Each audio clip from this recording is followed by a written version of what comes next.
complex, much too complex, too complex, much too complex. Welcome to the Black Media Man Cave, where I do commentary and review on movies with an all-black cast or at least a black lead. Today's movie is House Party 3, a movie that was meant to be the final movie in the Kid N Play Trilogy before the series truly went downhill. Even though it's not nearly as popular as the first House Party and House Party 2, I feel like House Party 3 is a truly underrated comedy and I dare say better than House Party 2. House Party 2 attempted to force the college message and heavy life lessons into the story, whereas House Party 3 feels more like a natural evolution of the series, with Kid N Play being all grown up and trying to make a living in the music industry. Gone is the Looney Tunes, slapstick, and sound effects of the second movie, and in its place, the third movie goes back to the organic and improvisational comedy similar to the first movie. Unlike the second movie, the third film went all in on the cast of comedians to ensure that humor never fell flat. There's appearances by Michael Collier, Chris Tucker, Ronaldo Ray, Joe Torre, Eddie Griffin, and Bernie Mac, who himself was influenced by the late Robin Harris. Every last one of these guys are exceptional stand-up comedians in their own right, and each bring their unique style of comedy to the film. It's a good thing too, because the rest of the cast unfortunately does very little to elevate this movie out of last place in popular opinion. But is this movie still good enough in 2021 to warrant a passing grade from me? Let's BlackTrack and find out.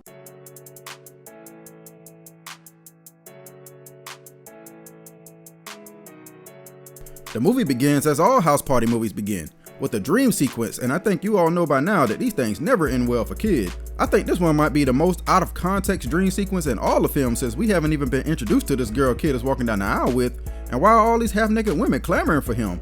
I think it's been firmly established that Kid isn't the ladies' man of this franchise. It's made even more weird when Sydney appears playing the organ.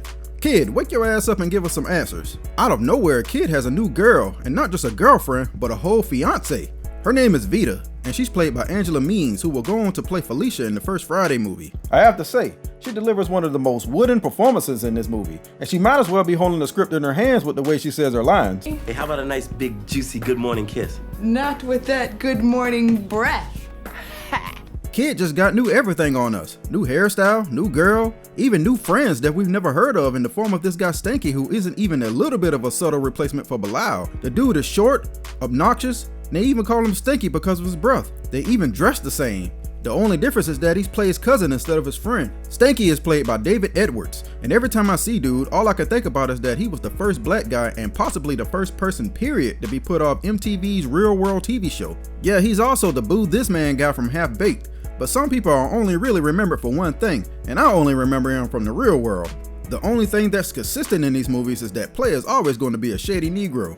He's the best man, so he's in charge of setting up the bachelor party and other festivities for Kid, but of course nothing he ever does is ever on the up and up. Yeah, we gotta make this brief, man, cause I'm calling from the car. Peace out, Black. Yo, Angina Williams, man.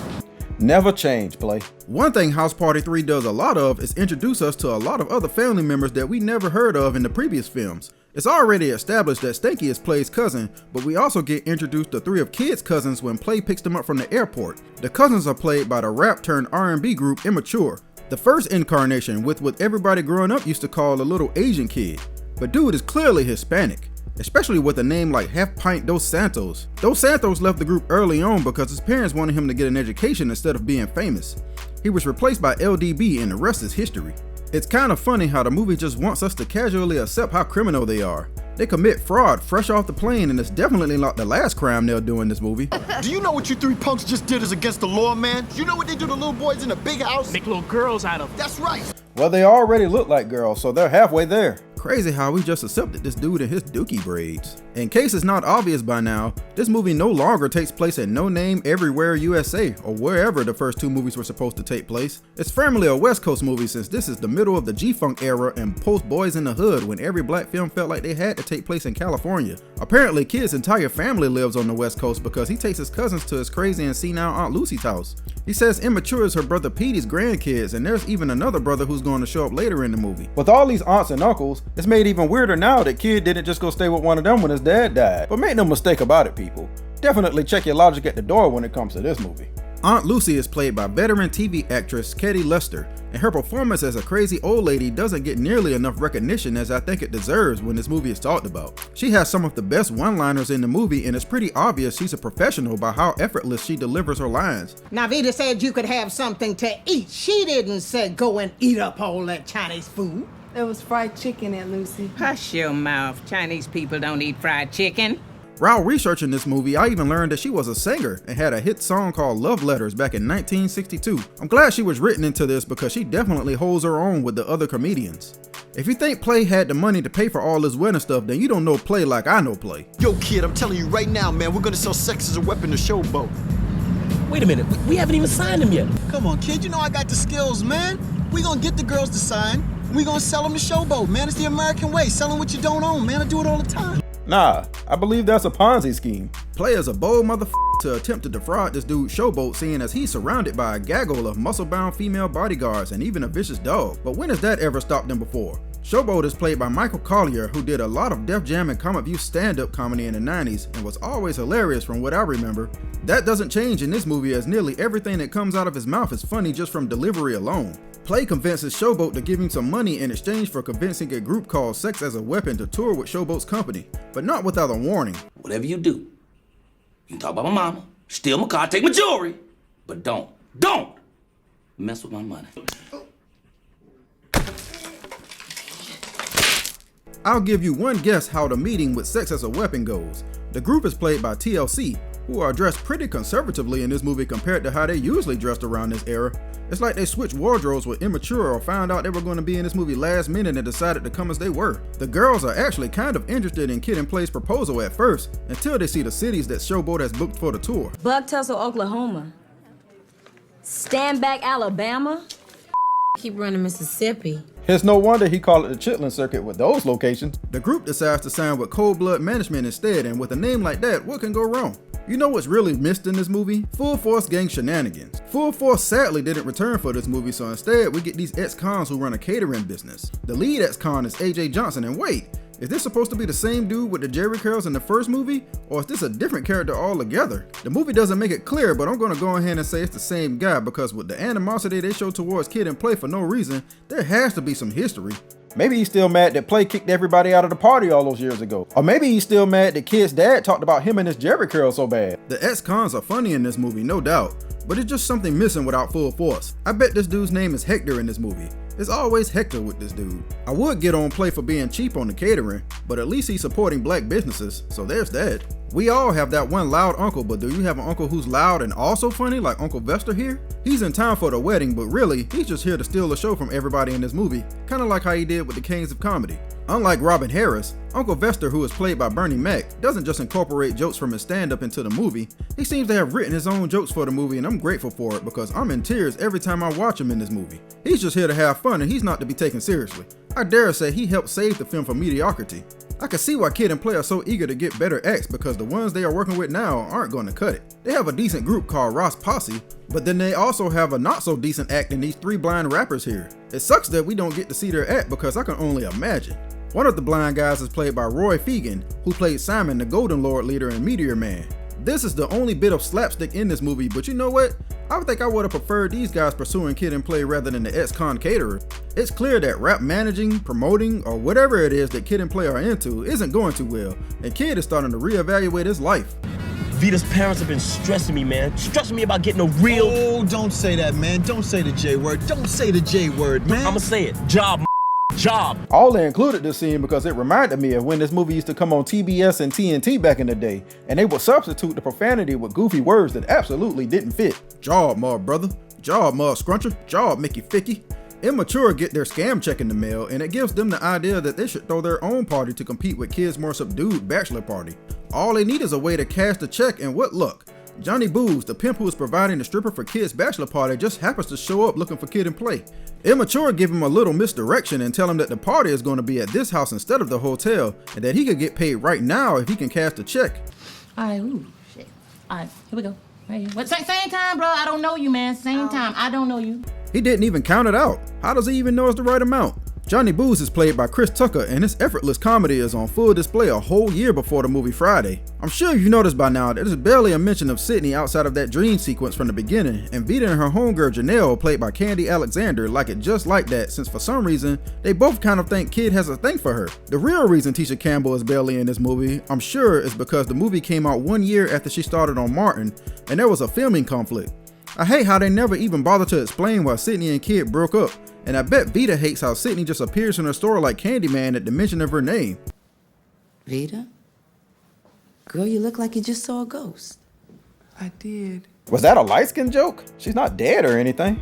Kid and Play are living real reckless for a couple of dudes who owe Showboat some artists. I see Showboat agrees with me because he tracks them down, rightfully so, and demands to know why his contract hasn't been signed yet.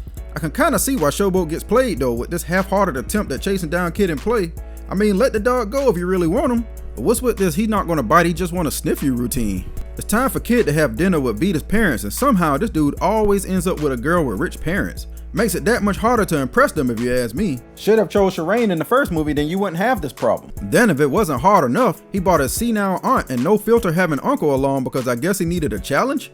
In fairness, you got to have a real big stick up your ass not to have a good time with Uncle Vester. This whole scenario is funny because while they are all acting all high and mighty like they are better than Kid, Vester exposes them for the frauds that they are, and that goes over about as well as a fart in church. Man, back in the day, your wife just sucked the meanest. Well, I know you're a lucky man. That's my hoe my wife you talking about.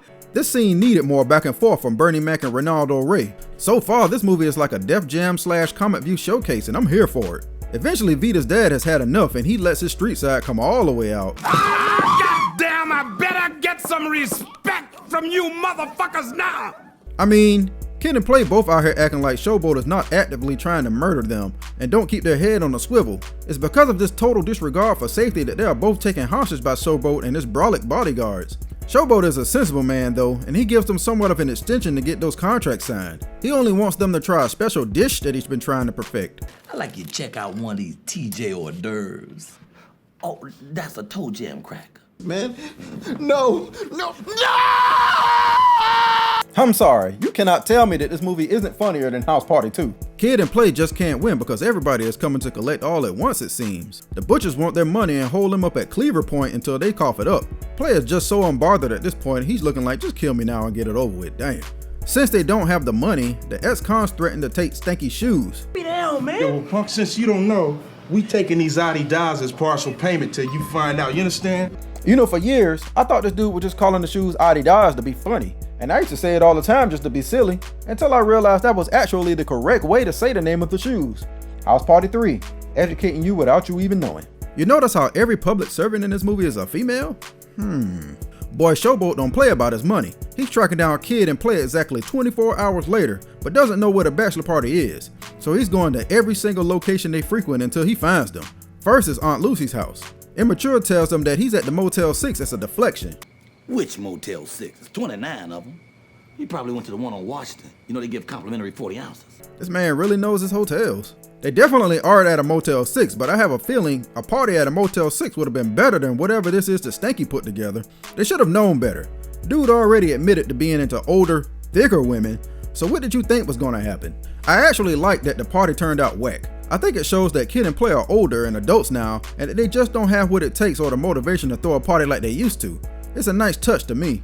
On the flip side, the younger generation is throwing the party of the century over at Aunt Lucy's house. The whole neighborhood is here. Scratch that, the whole city is here. I don't even recall them even doing any advertising for this party. They got everything at this party too, well except for the food, since the catering decided to post up at Kid's bachelor party instead of falling for Immature trying to switch the addresses. They still refuse to serve anybody food though, so why did they even show up? Meanwhile, the women are doing their own thing for Vita's bachelorette party, and everything is going great until this cop shows up to arrest Vita for unpaid parking tickets. She should have known something was up though, because this is a dude, and it's already been established that there are only female public servants in this movie. If she knew better, she'd realize that this is the stripper that Janelle hired for the party. Man, these two parties are going great. Kid, how's your party going?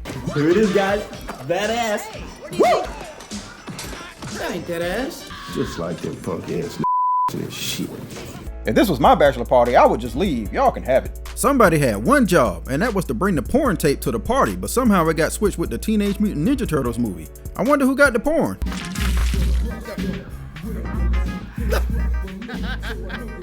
Hey, how did Immature even get here? These little Negroes can't drive.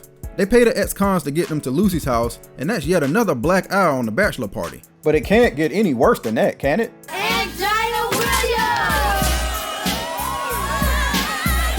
Oops, Immature got the stripper too, and good lord. I can't really show you on here, but take my word for it. Chris Tucker came through. Or don't take my word for it. Check out the dude having a seizure for confirmation. Showboat shows up to Vita's party looking for Kid N Play, but can't seem to focus when he sees the stripper. Not that he's attracted to the dude or anything, he just feels like he can do better because he's a man of many talents and he can show you better than he can tell you. Not all is lost at Kid's party. Stanky came through with a dancer and this is your last chance to prove yourself, Stanky. What you got?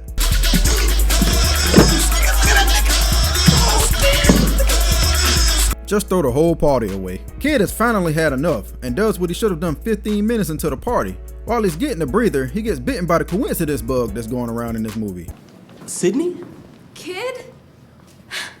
What a coincidence. They catch up and wish each other the best, and Sydney says she wishes that things would have ended better between them. Hey Tisha, while you're here, can you tell us why it ended between you two? And why it was so bad it made Kid move to California? That would be great. We get no such satisfaction, but we might get a round catfight since Vita shows up at the bachelor party. Why? What a coincidence. She jumps to conclusions about what she saw, and for the first time, not only in this movie, but in this entire franchise, her friend Janelle and Play are actually the voice of reason and diffuse the situation. Yeah, Felicia, you were wrong, but I'm not gonna say it. They kiss and make up, but are interrupted by a phone call. Kid and Play learn that they were the only people in California who didn't know about the party at Lucy's house and rush over there to check it out. When they get there, House Party 3 decides it needs to tie up every loose end in the movie all at once. Showboat shows up looking for his money or his contract and gets not one but two orders since sex as a weapon also show up to sign with him, and he kinda digs how immature it sounds. Kid gets some honeymoon money, Immature pays for all the trouble they cause with the party, and Aunt Lucy takes a cut for the same thing, I guess? The only person who doesn't get any money for his trouble is Stinky, and I would say deservedly so because you suck, dude. I see why they put you out the real world house. It's here where my biggest complaint of the movie surfaces. This is the best party in the movie and it's only gonna last another 8 or so minutes. I wish there were more scenes incorporated into Immature's party to do more justice to the house party name. It's like the movie forgets that it actually had to show a good party and crams it into the last 15 minutes of the film. They even combined TLC's musical performance with Kid N Play's trademark freestyle, I'm assuming to save time. That's another thing, the music in this movie was lacking. At least we send the movie off on a happy note as Kid gets married and even gets a new car since they finally seem to be making it in the music management business. I gotta admit though, it kind of sucks that he didn't marry Sydney. I think that would have elevated this ending slightly. I also always wondered who that girl was that Uncle Fester was kissing on and never bothered to even figure out until now. But it's the stripper, Angina Williams. All this time I never even recognized her face because let's get to the grade.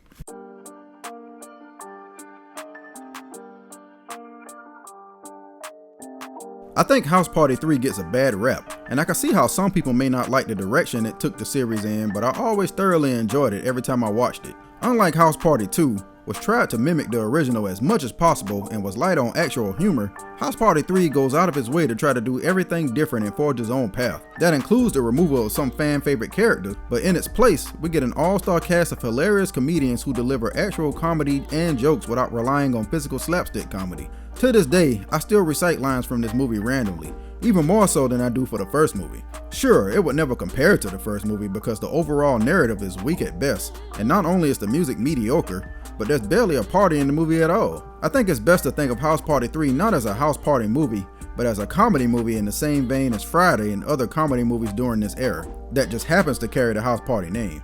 The movie even has 5 people who would go on to star in Friday, so it's definitely not lacking star power. In the end, I think it was a solid ending to the Kid N Play Trilogy, and seeing where the series went after this movie, I think it should definitely get a little more appreciation. My grade for House Party 3 is a C, an enjoyable underrated entry into the series that's heavy on jokes but light on story. And that does it for this episode of the BlackTrack. Let me know what you thought about House Party 3 in the comments below, and don't forget to like, share, and subscribe. And until next time, I'll holler at you.